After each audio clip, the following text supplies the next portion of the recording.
Greetings, Kevin Bartlett. It's wonderful to have you on the Australian Muscle Car podcast. Where do we find you today? I know you're in Queensland. How far north do you live? Well, I'm north of Brisbane by about an hour at a little town called Mullaney on the Sunshine Coast. It's up in the hills, up in the mountains, as they say. We're mountain folk up here. Bit chilly at the present time, but other than that, a pleasant day. To start this conversation, let's go back. What was it that got you into motor racing in the very first place? I mean, we know that the let's call it the history says that you went motor racing in your mother's Morris Minor convertible. Well, that's very true. But leading up to that, of course, I started on a mechanics apprenticeship with a racer called Frank Kleine, an older person known to many, who raced through the 30s and late 40s and 50s. And I started work for him, and I think one of the first race cars I ever had to work on was one of his that he used for hill climbing, a thing called the McIntyre Special. And consequence to that, there are always performance cars around the area or the workshop in total that we also tuned on a dynamo, one of those early rolling road dynamometers. Anyway, one of the first cars I ever worked on was the Porsche 550 that Alan Hamilton's father brought into the world of racing in Australia and New Zealand. And that was pretty much an introduction to racing. So, of course, I attended with my dad when I was, in my mid-teens, early teens, etc. The Mount Druitt races, and got a bit of a touch of the bug from that point. But Mum's Morris Minor just happened along. I was acquainted with quite a few guys that were around racing because of the Frank Kleine connection, and I was on my way down to the beach at Newport, borrowed Mum's little convertible to go down to the beach. Pulled into a hill climb venue at Mona Vale called Foley's Hill to say good day to a few mates of mine, and they said, all right, we'll slap a number on your car, you can have a run up the hill. And that was it. From, what is the expression, from tiny acorns, great oak trees grow. Yeah, it was not an eye-opener to me, because I've been hanging around with those people for a few years by that time. I was only just 16 and a half, 17. I'd only just got my licence. I suppose I think it was 16 years and 10 months. And at 16 years, 10 months and 1 second, I was on the road. Yes, exactly. Same here, yes. Yes. But no, it was a good introduction, because the people that I met at the hill climb, the subsequent, I'm still friends with the ones that are still with us. One of them, Sid Howard, I attended a motor show at Tamworth just 2 weeks ago and stayed with Sid at his place in Tamworth. So the connections are still there with a lot of people. Bruce Mullane, for instance, with another guy I met at the hill climb, and he's still around too in his mid-90s, and he's doing quite well. Yes, it's funny, isn't it? We kind of look backwards. I think with rose-coloured glasses, it always looks so wonderful when we look backwards in time. I often say to people that I know of a contemporary nature, I kind of feel sorry for the younger people today, because I don't really think they're ever going to have the experiences that us old guys had. Motor racing and motorsport in general was far more club-oriented, it was far more personal-oriented, and it was just much more casual, and I think we just had a heck of a lot more fun. Would you agree with that? The whole side of life back then was the freedoms we had in comparison to what goes on today. People just won't believe it, I mean, some of the antics we would have got up to in those days. Well, people I'm acquainted with, not necessarily me. Of course not, Kevin, of course not. But the freedoms we had back then were a lot more easier to come by than they are today. For instance, if you wanted to test your car on the road back then, like a little touring car, race car. You just went out and did it.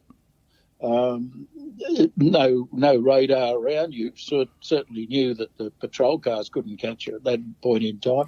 And so you took those little gambles, those little things, albeit you had to be careful with it, naturally enough. But you'd pick your stretch of road. Early days in race cars, we took the Lynx Formula Junior that we built down to Lucas Heights and run along the road down there early one morning. The road down past the atomic reactor. Yes, and we were running back, public road and an open wheel race car. We were running backwards and forwards there, and we were careful with it. We had a guy at each end of the road just to make sure that people weren't going to come across us. But early in the morning, there was very little traffic around in those days. Today, you couldn't even think about doing such a thing. That's so true. So there's a kind of a, if you would, in memory, there's a kind of a gap with me between when you started with professional motor racing under the auspices of Alec Mildren. If you go back a little bit sort of earlier than that, you mentioned the Lynx race car. You must have started probably late 1950s or very early 1960s in circuit racing? No, I think one of my first events was Schofield's Aerodrome in 1957. And I also did two sprint meetings at the old Mount Druitt circuit, albeit on the airstrip that was there, part of the circuit. 1957, late 56, early 57, I was already on circuit racing, yes. Yeah. That was in Mum's Morris Minor. I progressed out of that convertible Morris Minor into a hardtop Morris Minor because of a rule change when cams moved a category, modified a category rather than move it, from Appendix J to Appendix K. I didn't want to be mixed up in Appendix K because it was sports cars. Therefore, I had to get a saloon car to run Appendix J. So that was 1958, 59, and up into the 60s. And I raced that Morris Minor. The Lynx came about because we'd made pretty good progress with a little Morris A Series engine, and Lynx had just bought all the rights to Ron Toronak's Rolt plans, and they were starting to make a couple of hill climb cars with Vincent engines in them, and they hired me as a mechanic to be part of their venture into the emerging category of Formula Junior, which was a European category the year before, and to use the Morris engine in a little space frame chassis, which we constructed at a little lane down in Burwood in Sydney. And there were two or three of us working on the car, building the car and the bodywork and all of that. And the subsequent cars that come off that bodywork, whilst we had done it in aluminium, we moulded that, and the subsequent cars were fiberglass body cars. So the introduction to that was 1960, 61 with the Lynx Formula Junior. We didn't progress out of that. I moved on from that because the category had changed a little bit, and things happen. You move on. Yeah. Can I just ask, how did Mum feel about her Morris Minor being raced? Well, she didn't know. She didn't know. She did subsequently. In fact, it all came. That was quite funny. You mentioned that because my dad and I kept it a secret from her, and every time I'd come home, she'd say, "Why are the stone chips in the car?" I'd say, "Oh, just out in the country road." The stone chips were coming from the bitumen at the back of the Schofield's Aerodrome circuit, and we get around that. But every time I'd come back, she'd say, "Geez, my car's going very well." Yeah. And That's funny. I was up at Castlereagh Airstrip with Pete Gagan, and I were up there. Pete was just starting with a standard 10, and I was in the Morris, and it was a sprint. And the people from, I think it was, Women's Weekly magazine wanted to do an article on young people in sport. And so they picked Pete and I, and I had a girlfriend there at the time too. And so all this photographic essay on these young bloods finding an outlet with their cars, and the sport appeared in massive proportions in the Women's Weekly. I couldn't escape from that one because that was one of Mum's magazines. I was done. Yes, the jig was definitely up. I mean, on the national stage, you were not hiding from that one anytime soon. No. Yes. So there's a little bit of a gap there, I guess, in the early 60s when you were, like pretty much everybody else, an amateur race driver with a car, paying your own bills, working 5 days a week to pay for what you did on Saturday and Sunday. How did the connection with Alec Mildren and the Alpha team, how did that materialise? That was a little bit involved, but I'd also been working with a guy, Peter Owen, who had a tyre service in Sydney. Oh, in Brookvale.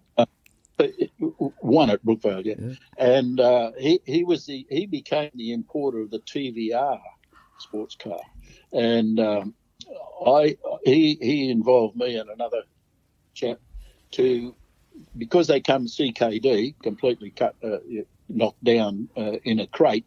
You had to assemble the cars, obviously, and one of them was this. The first one, in fact, had an MGB engine in it, and I was acquainted with the BMC engines, naturally enough, and he employed me and another chap, and we built the car. And he said, "I'm going to race this." He said, "Would you like to drive with me?"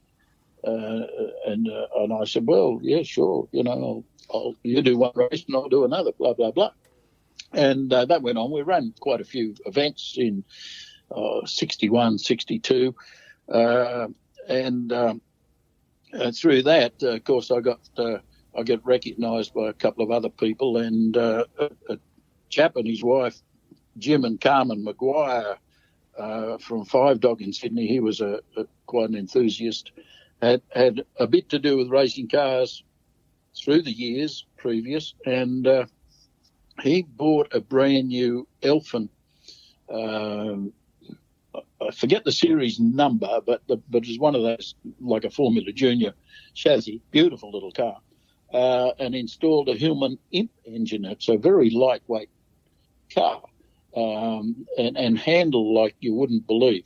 And that car was that was the catalyst.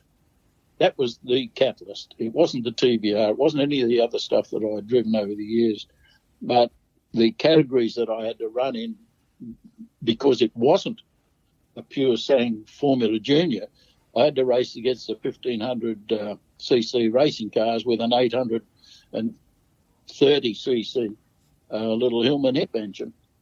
And I acquitted myself quite well in that. In fact, knocked a lot of the 1500s off in races at Warwick Farm and at Oran Park and places like that in those very early 60s. And I got noticed by Glenn Abbey, who was the chief mechanic for Alec Mildren.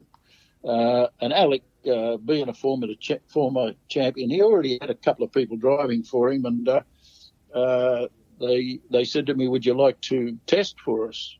Which I did, and lucky enough for me, he signed me up on the spot. So I must have tested all right.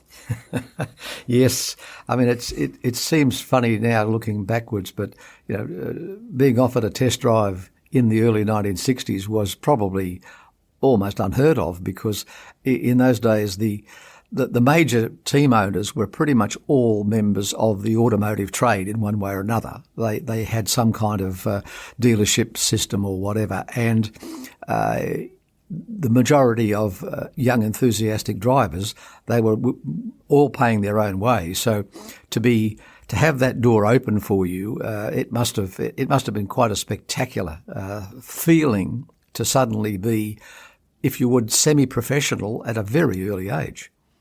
Well, yes, well, that's true. But I think really why it led up to that was at Scuderia with David Mackay.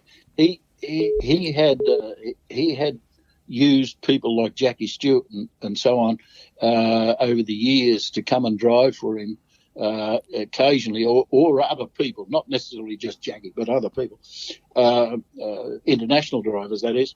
And he'd to keep the cars running through the year, he then used locals, i.e. Spencer Martin, and I think that's where Alec's idea came from. All right, we'll use the internationals in the international series, and then so that the car had a continuance and the mechanics had an employment throughout the rest of the year, we'll put a local in the cars, which makes sense, doesn't it? Oh, absolutely. You've got to use the machinery more than just once or twice a year.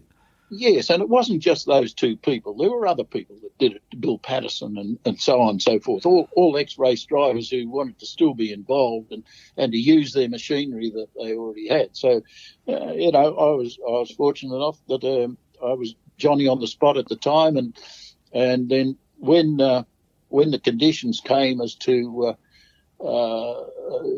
what I might get for it, Alec, that is, offered me pretty good wage and bonuses if I did well. First, second, third placings, I got X amount of pounds and blah blah blah. And he actually gave me a signing on payment, and that was unheard of in those days back here for a local.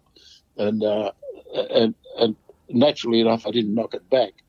And it was a handshake deal. It was one of those handshake deals where you'll get X, we'll pay you X amount every month or every quarter, wherever it was. I just forget the exact connotation of that. Anyway, it doesn't matter. That's beside the point. There was payment and bonus. And boy, to spur it on a young 24 or 25-year-old kid, that was pretty good.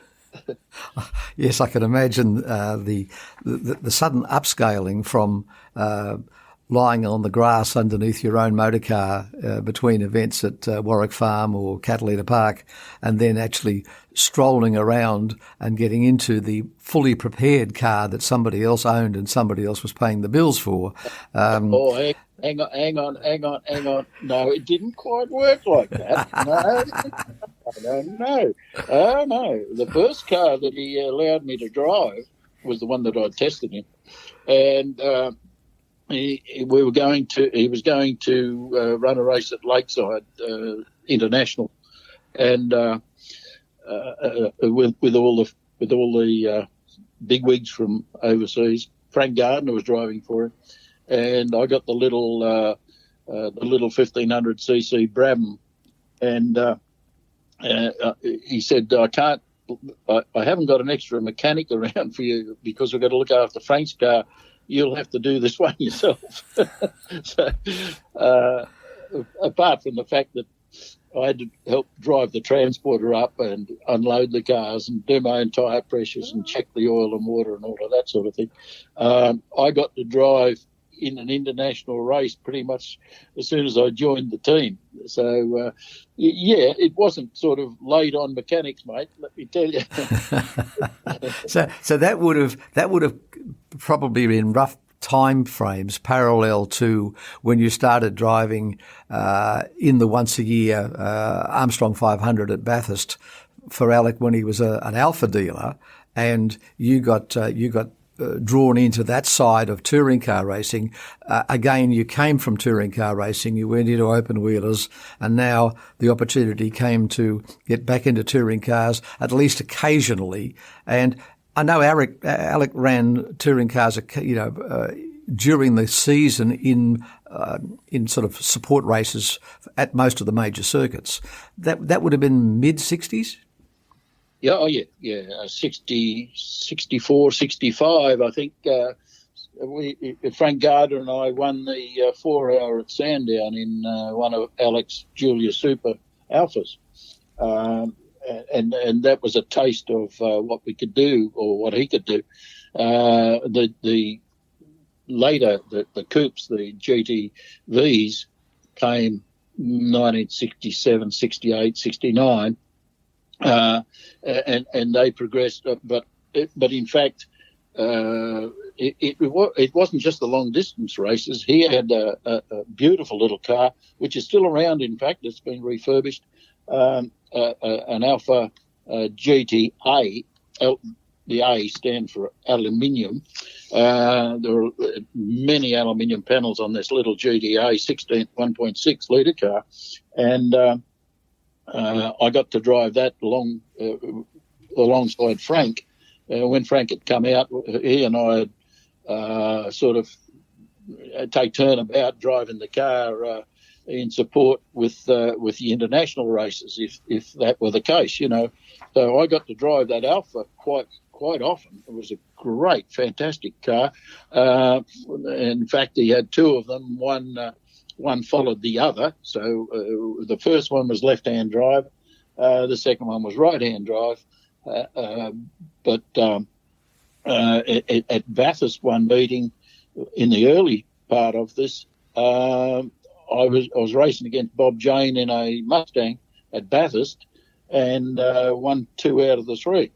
So I was quite well acquainted with Bathurst and with racing there in tin tops, even from the beginning, because like 1957, 58, I was there with a Morris Minor. So Bathurst was like a backyard to me. In fact, with the Morris, I drove to Bathurst, and 9 times out of 10, I was able to drive it home, but occasionally it'll have an engine lying on the bloody ground, so I couldn't. But the long distance races there came about after the I did a 6 hour there in a Austin Healey Sprite, I think, before any of the Armstrong events happened. That would have been the 1962 6 hour race, was it? Yeah. I think it was 62, might have been 61, but anyway, it was won by the Gagans in a Daimler SP250, and I was in a Healey Sprite with Bill Reynolds, and Bill and I partnered next year in a Holden EH at the was it the 500? Yeah, the Armstrong 500. Yeah, first Armstrong 500 there. Yeah. Can I ask a quick question? Was there anything that made considering all the cars you've driven to this point, that made the Alfas really stand out? Is there a reason why Alfisti are Alfisti? There's something that you can identify? Well, they were built with performance in mind. They had 4-wheel disc brakes. They had a beautiful little rear end in them. They weren't over-endowed with power. However, there was aluminium everywhere in them. The cylinder heads, blocks, gearboxes, everything, all aluminium. The rear end was a very lightweight one. The performance spoke for itself. However, the drivability of them was just fantastic. They were just a beautiful little car to drive, no matter whether you were in the GTA, which was quite a powerful little car in comparison to the later cars, and the one the two that Alec had that I drove were both ex-works cars, so they had all the factory bits and pieces in them, and they were a delight to drive. You could throw them around like it was going out of style. It was just a totally different thing, and to hop out of one of those, for instance, and to apart from the outright performance value of a V8, to hop into one of those V8s that I hop into later. It was like, you hop into the old trundling tram instead of a beautiful little balanced little car. It was totally different. A scalpel and a sledgehammer. Yes. Thanks for listening, and we hope you're enjoying this episode of the Australian Muscle Car Magazine podcast. To get access to every back issue and a stack of exclusive benefits, visit the website at musclecarmag.com.au and look for the premium tag. A whole new way to enjoy muscle cars. Now, back to the show. So you sort of move on in chronological terms. The thing that only a handful of drivers experience is the overarching ability of a mentor that comes into your life and helps to direct your career and also the way you develop as a human being. I think really you had Alec Mildren as a mentor and team owner, and then you had people like Frank Gardner who came from Australia, went to England, became famous, came back to Australia frequently.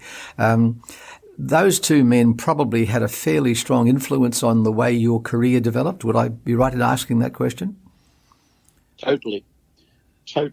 Without those two, Alec in the mentor role, and Frank as, in inverted commas, as a teacher of what you had to do to get the race car to be a race car. In other words, the why you got the handling right, or the why and how you got the handling right. In other words, he could explain to me in mechanic terms what a roll centre did to the car, for instance. And a lot of people don't understand that even to today. They read all the books and they think about it, but in fact, because his background was the beginning of my background, let's say, in effect of the knowledge of what happens when you change things in a car. These days, it's a totally different thing because the engineer then tells the driver what's happening in the car and that he's going to fix it, and the driver's just going to have to trust him. In those days, Alec would listen to Frank. Frank would tell me, and I would listen to Frank. And if I wanted to change in a car, if I said to him, it's just pointing in, or the turn-in's not quite right, I got a little bit of understeer on turn-in here at what's your throttle setting, blah, blah, blah, blah, blah, blah, blah. You go into the more seat of the pants feel of what's happening with the car. And Frank and I struck a chord there as to, okay, all right, okay, we changed this, boom. And if it worked, you'd say, well, that didn't work for me, or okay, we'll go this direction and do this, boom. But it shortcut a lot of things for me. Having to try and learn all of that stuff by yourself totally would have taken a lot longer, whereas Frank cut all the corners for me. It was very, very good. I guess that's one of the things that every young aspiring driver wants to, if you would leapfrog forward as fast as possible and get into bigger and faster cars. But there are steps in the process of learning the trade, which I don't know, in today's world, I don't know whether or not people are as patient as they once were. But in the context of those two mentors, they came first. You had another mentor later on of an entirely different style and type in the form of Mr. Kerry Packer.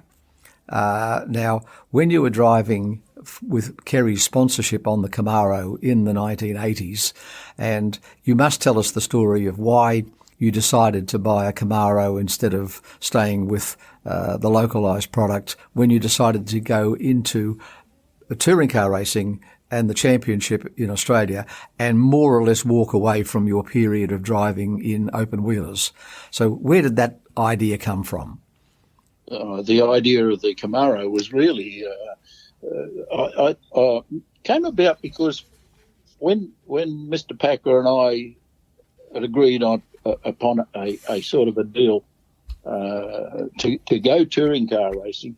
I was nearing the end of my not capability so much, but the incentives in Formula 5000. We were running with Chevrolet V8 engines, 5-litre V8 engines in Formula 5000. I was starting to get a little bit old in the tooth with that. I was in my 40s, and quite honestly, 26 to 34 or about or maybe another couple of years on that, you should be your really good golden years in open wheel cars. And I was coming towards the end of that. Realise, of course, that unlike today's people that are at the top end of the game, we didn't start racing until we'd really reached licensed driving on the road. Whereas today, a lot of these young blokes, they start when they're 5 and 6 years of age in go-karts. And by the time they get to the age that I was when I got to be a professional driver, I was about 24 and a half, 25 years of age, they've already got 8 and 10 years experience on top of that in competitive cars. So there's a total difference there. And therefore, you get into towards the end of your time, as it were, in open wheel cars, and Mr. Packer saw that, and he said, "Look," he said, "you can't keep racing these things forever." He said, "You'll lose your competitiveness, or you'll get to the point where you'll say, that's not worth the risk to do this or to do that. Let's go touring car racing." And I said, "Oh yeah, all right. What do you think?" And he said, "Look, you go and find a car that's going to fit these new rules that were underway." He said, don't stay clear of Holden or Ford. He said, but it'd be nice to have something different in there. And I embarked upon a search. This was in early 79 or beginning of 1979.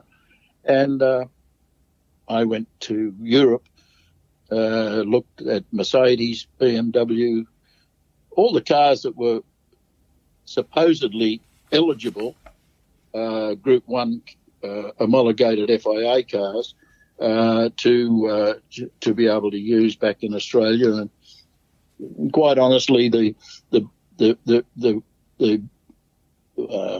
shall we say, the weight differences and so on of the Group 1 cars, Benz, BMW, Audi, just weren't there in comparison to one car that stood out for me was the Chev Camero, for the simple reason that we knew the engine very well. It was a good, big, powerful engine, 350 cubic inches. It was going to be a car that we could develop engine-wise under the initial rules, and the bodywork would allow us to use the wide wheels that was supposedly the 10-inch wheels that were going to be allowed, and it just fit the bill as far as I was concerned. And I got back to him, and he said, "Yeah, go ahead." He said, "Not a problem with that." And that's how the Camaro came about, because it really, I think, in the back of his mind, and I never questioned him on this, not that you ever questioned Kerry, but would his channel, because it was Channel 9, would the channel like it if we went with one make of Australian car against another make of Australian car from an advertising point of view? And that was pretty much a no-brainer, to be quite honest with you. I mean, if you have a Channel 9 car and it's Ford, the Holden bloke's going to say, and vice versa. So it became, we didn't want to go blue, we didn't want to go red. Let's go different, and that's really how it came about.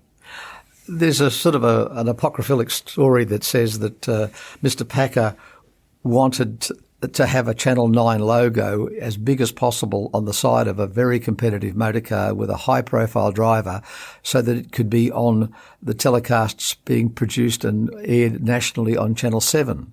Yeah. Would be, should be. No, that was never the case. It was never mentioned to me, at least. We came up with a design of the numbers. None of the Channel 9 people had any input into that car at all. That's what is known as a history correction then. Yes. So that decision to go Camaro, I can remember the very early days of your racing that car. It was sort of handicapped from the get-go, wasn't it? Because it only had disc brakes on the front wheels. Well, the homologation papers that were supposedly to be used by CAMS were the FIA Group 1 papers, which included rear disc brakes. They chose to ignore that and, in fact, said, no, we don't accept that. In fact, the car that I originally had, that the Camaro originally had, was a different model to what I ended up running as far as looks are concerned, because they wouldn't accept the one that I'd presented, which was the fresh homologation of the next series of Camaro, which had disc brakes fitted on the rear. And they don't get me started on this one, I can tell you. I wrote a paper on it and presented it, and CAMS come back with some feeble bloody excuse. No, it was intense lobbying by somebody else that prevented us getting the disc brakes on the car, because they knew that it would be very competitive straight away with disc brakes on it. Let alone another fact, and this is an interesting one, that the original rules call for standard bodywork. And under the original rules, you had to be very careful with wheel size. You were allowed to use 10-inch wheels. It wasn't mandatory that you had to use 10-inch wheels. It was the maximum you can use is 10-inch wide wheels. Didn't matter about diameter or anything to do with that. But we couldn't fit 10-inch wheels under the front, but we could fit 9.5s. But we could get 10s under the back. And that to me was a good play. That was a good way to go, because I'd looked at Camaro and I looked at Falcon, and you couldn't fit anything better than about 8.5 on them. So I thought, we're going to have a tyre advantage to start with. I then spotted in Auto Action a photograph of a Holden being tested at Calder Park with the mudguards cut away to run the 10-inch wheels. A month later, we got a bulletin from CAMS. We're now going to allow Group 2 flares on the Group 1 homologation cars. Now, that just stank. I wrote a letter on that, boy, and I went to KP and I said, look, this is what he said. We'll sue the bastards. So I said, well, all right. I don't think we'd have much joy there. And he set me into his attorney person at the time, who was that Turnbull. And Turnbull looked at it and he looked at me and he go, mumble. And I went out of there. I wasn't any happier when I walked out of there, I can tell you. And I went back to KP and I said, well, he doesn't think we can do it. So anyway, no, we couldn't do anything about it. It was written then in stone. I thought the original rules were written in stone, but they threw us this curveball. And so we had to turn around then change the year model of the car just through panels, and make some Group 2 flares for that earlier series Camaro, which there weren't any of. So we throw in the expense of doing all of this, and God, it just got out of control. But anyway, that's what it was, and it's what we had to live with at the time. Well, it was a wonderful motor car. It was absolutely spectacular on the racetrack. There are so many photographs of that car with you driving it over the years that you did compete in the early 80s. Lots and lots of television footage of it.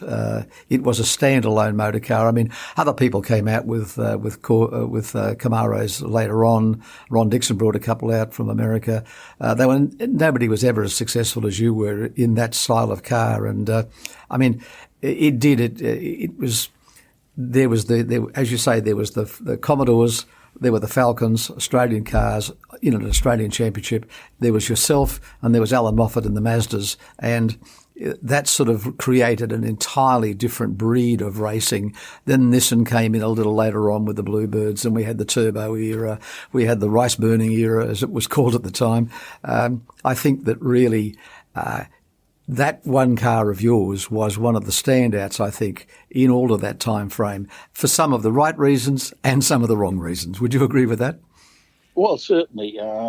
From a personal point of view, it was the best touring car that I ever drove. In its last guise, with the bigger wheels, when we were allowed to run wider, bigger wheels, which incidentally was a wheel problem that let us down at Bathurst on a big size wheel. But at that point in time, that would have been the best touring car I'd ever driven. And I'd driven the Fords, the Holdens, the Commodores, the A9Xs, the Group, the XC, the XD, all of those I'd driven, even that car of Johnson's that I shared with him at Bathurst, where he crashed on the qualifying lap. Even that car, which was the best Falcon I'd ever driven, didn't compare to how drivable the Camaro had become. Its wet weather performance was magic. It was just pedal to the metal, driving in the wet. That car, it was just marvellous.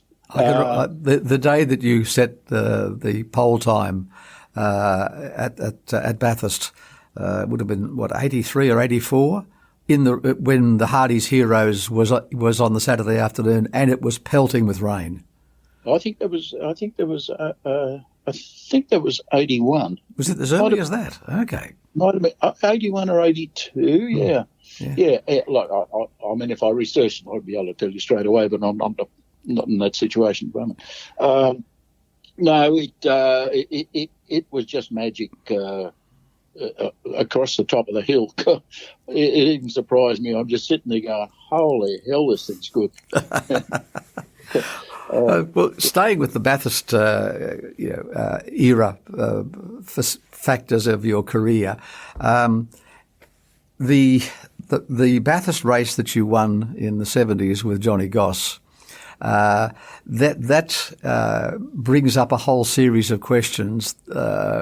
John is, as we know, the only driver ever to have won the Bathurst race and the Australian Grand Prix, and you came very, very close to doing the same thing in the same year when you almost won the Australian Grand Prix at Oran Park, except that the fates weren't with you on that day.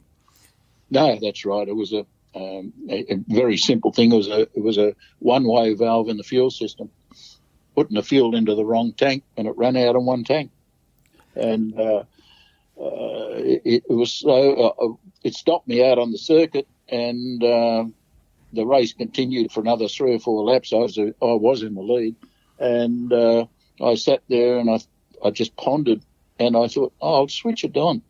Switched it on, the fuel pressure came back up, and I started up and I drove it back to the pits. You wouldn't believe it. And of course, that's the Dick Johnson line about what $5 part is going to break this year that's never broken before. Oh yeah, it was. That was the configuration of the circuit beat us on that one. It was an error, and I can't blame anybody for it because the knowledge was only in hindsight, and you can't blame anybody for missing out on that one. It's just the only Grand Prix I've ever won. I've only ever won one Grand Prix, and I've been in the lead in a few, Singapore and Malaysia and blah, blah, blah. The only one I've ever won, and the Japanese Grand Prix, I was in the lead in that for quite a while. The only one I've ever won is the Macau Grand Prix. Totally. That's it. And the Macau Grand Prix would be one of the most terrifying circuits to drive an open wheeler on, surely. Challenge. Certainly a challenge. No, I wouldn't say terrifying. If it was terrifying, I wouldn't have done it. But no, it was. It was. I had the best car there. That goes without saying. I certainly had the best car, and I ran there subsequently, and I finished second in another year. But basically, that to me, being the one and only Grand Prix, I've got to keep that as my favourite, don't I? Absolutely, understood. So go back to the John Goss Falcon win at Bathurst. How satisfying was that? I mean, okay, you weren't the team owner, you weren't the lead driver, but it must have been really an amusing way to spend a weekend with John. Well, yeah. People that don't know John think he's, bravado and blah, blah, blah, blah, blah. But he's actually a really nice guy. He at a meeting like that, his concentration level and the worry beads that he shows on his face the whole weekend, there was hardly ever a smile. Except at the end, and then it was a very broad one. But it's a good way to spend it. We had pole the year before in his car as well, and we got on like a house on fire. The satisfying thing about the '74 race for me was not so much the fact that we won the race. I mean, that was good, yes, but I'd had a very, very large shunt at Pukekohe in New Zealand in January, which put me down for about 3 or 4 months. So I wasn't able to get out of the cot, being bound into the cot for a couple of months, and then recuperating was another month and a half, 2 months, and working on the fitness regime to get learning to walk again and those sorts of things, and I was able to prove to myself after all of the rehabilitation that I had done to hop back into one of my Formula 5000s at Oran Park, and actually within 6 laps got under the old lap record. So I knew I was ready. Gossie came to me while I was in hospital, in fact, and asked if I wanted to partner him after the pole position we had the year before. He said, what do we need to change in the car to make you comfortable in the car? That's how keen he was. So, and in fact, it was easy. We just put a clutch rest in because I knew my left leg wasn't going to work terrifically well unless I rested it during the event, which I did, because I arrived there with a walking stick, and but I was ready. Physically I was ready because I had done a lot of work on the fitness regime to get myself right for it. And the satisfying thing was that after the race, I even knew during the race that I'd proven to myself that I could come back, and that was a top thing for me. Yes, it's when you're a member of the Lola Limp Club, and I guess you can sort of spill forward to a question, which is in all of your experiences on racetracks around the world, which is the almost moment, not the crashes, but the moment that you really remember as being the OMG moment that you actually didn't go over the edge, but it was so close? It was a crash moment, actually. Strangely, I've been close to the edge on a few things, but that's always a catch it at the moment deal, and you knew you got away with it, boom, boom, boom, but you were never frightened of it. The only time that the moment that came that I thought this is the end moment, if that's what you're seeking, is when I had that rear wheel collapse on the the little Brabham BT 43 Formula 5000 at Sandown on approach to the causeway. And I was going quite hard, mostly 140, 145 miles an hour in third gear, just accelerating onto the straight, and the right rear wheel collapsed and pulled me right and straight into the catch fencing. And as I was going through the catch fencing, I thought, oh, this is it. That was a moment. That was the only real fright that I can remember, that I thought this is it. And I obviously got out of that. I mean, it was banged up a bit, but I got out of that, and I had only just done the deal with Kerry Packer and so on and so forth, and I thought, I've thrown all this away, not knowing what the cause of the crash was until later. And I thought, what a way to end all this, just got a good deal, and it's all finished, That to me was that was a pivotal moment for me. And after that crash and the closeness of where I was to buying the farm, I stopped racing Formula 5000s. I can imagine that you look back on a moment of that nature, as you say, the only time you really frightened yourself, because racing drivers have numerous accidents over the years, and I guess depending entirely on how well built the car is, you feel either vulnerable or you don't. And the switch over after 15, getting on towards 20 years of racing in various kinds of formula cars, sedans must have felt a whole lot more secure. Oh yeah, certainly. There was never any fear level in sedans at all, zero. The reaction times in those sorts of cars, touring cars and such, apart from these.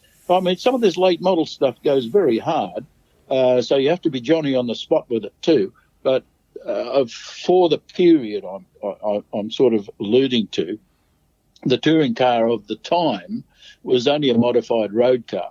It wasn't a specific built from scratch racing car per se, and therefore everything it did, it telegraphed to you by the seat of the pants. I think a lot of this later model stuff that's more aero dependent and the margin for error is minimalised in the time scale. If you're going to have a lose in the early days, it sort of went hit you on the side of the head and say, "Hey, stupid, I'm about to go." Whereas today, I think you've got a lot less distance to cover and a lot less time to put the right reaction in. So things differ, and to sum it up, the touring car of the day that I drove, and the last one I drove, I think was about 92 in anger, was a Bob Forbes Commodore with Johnny Harvey at Bathurst. Those cars had telegraphed the punches well before. Yep. You had plenty of warning as to what was going to happen before it did. Yeah. Another pivotal question. Over all of the years that you've driven in various categories, open wheelers and touring cars particularly, which of the drivers did you respect the most? Which is the drivers that you were wary of the most? in the two groups. I mean, you raced against Sir Jack Brabham, Sir Jackie Stewart, Sterling Moss, and a whole range of European and other open wheel stars from America and right across the globe in that pre-Formula 5000 era and the Formula 5000 era. And then you have the switch over to touring cars where you had, the Peter Brocks, the Alan Moffats, the Dick Johnsons and all the other Australian stars. Just give us two names. In the open wheeler category, who did you pay the most respect to, and likewise in touring cars? Well, there were so many that were so good. To name one out of a bunch of about half a dozen that I could say, and Australian drivers into the bargain too in open wheel cars. Spencer Martin, Maxie Stewart, Graham Lawrence, the Kiwi, Johnny Walker. Those people were all very good to race with and against. Give no quarter, but a lot of respect. I did have one that was my favourite, which is mostly what you're alluding to. I had a great dice, pretty much a 100-mile race. Both of us did DNF'd in the race, but at Surfers Paradise with Jackie Stewart. Jackie and I passed and repassed each other countless times in very, very similar motor cars, and that was a great experience in itself. And he whenever I see Jackie, we sort of shake hands on that one because we both enjoyed it. And I'd say Jackie, from that point of view of a standout. But as far as touring cars are concerned, I'd have to stick with Alan Moffat, to be quite honest with you. I think that he and I dice wheel to wheel every now and again. He and his little Mazda, me and the Camaro. Sort of wheel to wheel stuff where you could go side by side through a corner and just look across at each other and just nod your head and say, right, that's fine, that's good.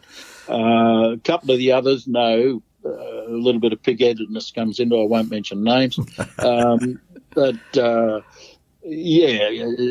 like bit of lack of respect from a couple of other people. But I won't, as I say, I won't mention their names. But no, okay, nominate one person, Alan Moffat. Well, that'll please a lot of people, I can promise you. A few little sort of, if you would, one-liner questions. As parents are often told, never ask your children a question that they can answer with one word. But I'll ask you a few questions that you might be able to answer with one word. What is the car that you have owned, be it a road car or a race car, that you wish you'd never sold? Every bloody one of them. The one of the Formula 5000s, the Brabham BT43. Oh, the green car. Yep. I remember it well. What is the car that you might be slightly embarrassed to admit that you actually really did like? Now that's a sticky question, but I really liked the little Mazda that I drove with Moffat at Daytona. That was a great little car to drive. Really, really, really nice little car to drive. I liked the weight and the balance of it. Was just phenomenal. Probably reminded you a lot of the Alfas. Yes. Road cars. What's the best one you've ever owned? Most probably the one I got now. Audi All-Road. Oh gosh, the Australians will be muttering in their beards. Bad luck. Tough titties. So if we weren't talking about race cars and road cars and past days of glory in the sunshine at Warwick Farm or Sandown or Lakeside, what is your interest today? What is the thing that sort of, makes your eyes light up and feel good about the fact that you're still here and you're still enjoying life? Well, I help out at the Bowden collection, and we're just progressing through a couple of Jaguars at the present time, and one of them is a refurbished original car, or both of them are original cars, but a refurbishing of the old Ron Hodgson Mark II 3.8 Jaguar. We've just topped that off, and then we're back onto the Mark I Jaguar of David Mackay's. What they christened the Grey Pussy. It's a grey coloured car with total stripes down the centre that Pete Gagan ended up with as a black car, and then is back into the grey colours. And we're just finishing that car off at the present time with some modifications to it. And they're things that I'm sort of involved with. Just only a couple of days a week, but it's pretty good to get down there with a great collection of cars. They have my Camaro and various other cars, and I'd say one of the best cars I've ever driven they have down there, and maybe I should have included that before, is a 300 SL Mercedes. That's one of the best cars I've ever driven. That's interesting. That really is. So, second last question. What's the best piece of advice you've ever been given, be it about motor racing or just life in general? Be honest. Be honest. Well, that's a 2-word answer. I'll accept that. And the last one. What's your favourite motor racing smell and why? Castrol R, mate. Come on. You're not a true racer unless you like Castrol R. I think that there's a lot of people who've heard of Castrol R but have never smelt it. It doesn't smell particularly wonderful until you burn it, does it? That's correct. Yeah, that's correct. Yep. Well, Kevin, it's been an absolutely fantastic way to spend an hour with you. I really enjoyed myself, and I hope our listeners do too in coming weeks and months. And I thank you sincerely for your time and for your honesty and for the integrity that you've brought to motor racing over a long period of time. Well, thank you very much indeed. Nice to talk with you. That brings us to the end of the episode. Huge thanks to our guest and our host, and we hope you've enjoyed hearing from one of the people that make the Australian muscle car community what it is. See you next time on the Australian Muscle Car Magazine podcast, and until then, happy driving.